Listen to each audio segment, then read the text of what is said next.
অন্তর্বর্তীকালীন সরকার গণভোটে হ্যাঁ ভোটের প্রচারণার পক্ষে 3টা এনজিও সংস্থাকে দিয়েছেন টাকাটা। কোনো সরকার কখনোই কোনো গণভোটে এবং ভোটের প্রচারণায় কোনো একটা পার্টিকুলার প্রচারণার কোনো একটা কোনো কিছু পক্ষে রাষ্ট্রের কোনো অর্থ ব্যয় করতে পারেন না।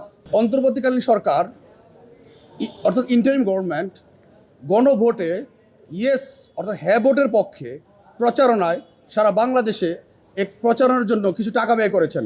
সেই টাকার পরিমাণ প্রায় 142 কোটি টাকা।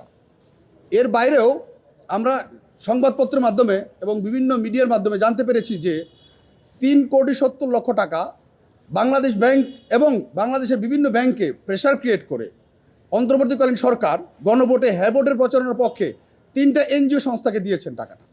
এবং এই 3,70,00,000 টাকা যে দিয়েছেন সেটার বিভিন্ন নিউজ পত্রিকায় বাংলাদেশের মেইন স্ট্রিম পত্রপত্রিকায় সেটা এসেছে। কোনো সরকার কখনোই কোনো গণভোটে এবং ভোটের প্রচারণায় কোনো একটা পার্টিকুলার প্রচারণার কোনো একটা কোনো কিছু পক্ষে রাষ্ট্রের কোনো অর্থ ব্যয় করতে পারেন না। এবং ওনারা যেটা ওই যে বাংলাদেশের যে ব্যাংকগুলোকে প্রেশার ক্রিয়েট করে ওই টিএসএর ফান্ড থেকে যে টাকাটা 3,70,00,000 টাকা ব্যয় করলেন এবং এই টাকাটা দিলেন 3টা প্রতিষ্ঠানকে শোষণের জন্য নাগরিক সুজন, ডিবেট ফর 72 ঘন্টা ময়েশ্চার লক সমৃদ্ধ লিলি বডি ওয়াশ, শিয়া বাটারের গুডনেস স্কিন রিপেয়ার করে রাখে সফট ও গ্লোয়িং।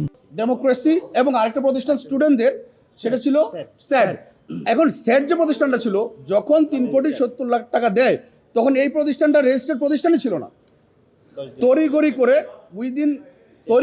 উইদিন 10 ডেজ এই প্রতিষ্ঠানটাকে রেজিস্ট্রেশন দেওয়া হয়, দিয়ে এই প্রতিষ্ঠানের নামে ডিসবার্স করা 3,70,00,000 টাকা ওই 3টা প্রতিষ্ঠানের নামে।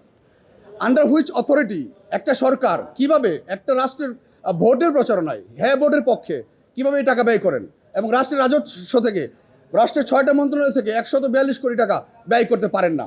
যার জন্য আমরা এইটাকে চ্যালেঞ্জ করে আমরা যেটা করেছি সেখানে যেহেতু 3টা এনজিও সংস্থাকে অবৈধভাবে টাকা দেওয়া হয়েছে এবং রাষ্ট্রে 142 কোটি টাকা ব্যয় করা হয়েছে, সুতরাং আমরা অ্যান্টি কারাপশন কমিশনকে দুদককে এই টাকার সঠিক যেহেতু ব্যয়টা সঠিক হয়নি এবং চিফ ইলেকশন কমিশনকে এবং বাংলাদেশ ব্যাংকের গভর্নরকে, যেহেতু এখানে ব্যাংক জড়িত এবং রাষ্ট্রের টাকা জড়িত এবং সংশ্লিষ্ট প্রায় 8টা মন্ত্রণালয় 6টা মন্ত্রণালয়কে আমরা নোটিশ দিয়েছি, লিগ্যাল নোটিশ দিয়েছি যে এটা তদন্ত সাপেক্ষে সঠিক ব্যবস্থা গ্রহণ করার জন্য।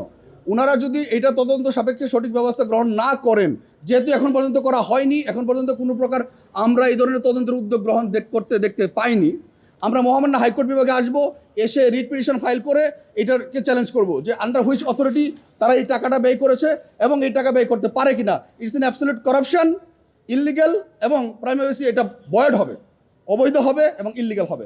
এই দুদককে আমরা জানিয়েছি, যেহেতু দুদকে এখানে একটা পার্টি তাদেরকেও যেহেতু রাখতে হয়, সেই সময় দুদককে আমরা জানিয়েছি। বিষয়টা আসলে ইনফর্ম করতে হয় প্রতিষ্ঠানগুলোকে, কারণ বিফোর ফাইলিংয়ের রিট পিটিশন আমরা সঠিক আদার্স ফর্মগুলো কি চেক করে এসেছি কিনা, ওই ফর্মগুলো কি আমরা সঠিকভাবে মেনটেন করে এসেছি কিনা, সেটার জন্য আমাদেরকে এটা করতে হয়।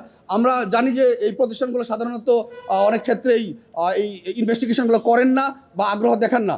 তখন আমরা কি করি, মহামান্য হাইকোর্ট বিভাগে এটা আর্টিকেল 102 অর্থাৎ আমাদের সংবিধান যে আমাদেরকে যে সুযোগটা দিয়েছে রাষ্ট্রের নাগরিকের অধিকার রক্ষার্থে, আমরা সেখানে যাব।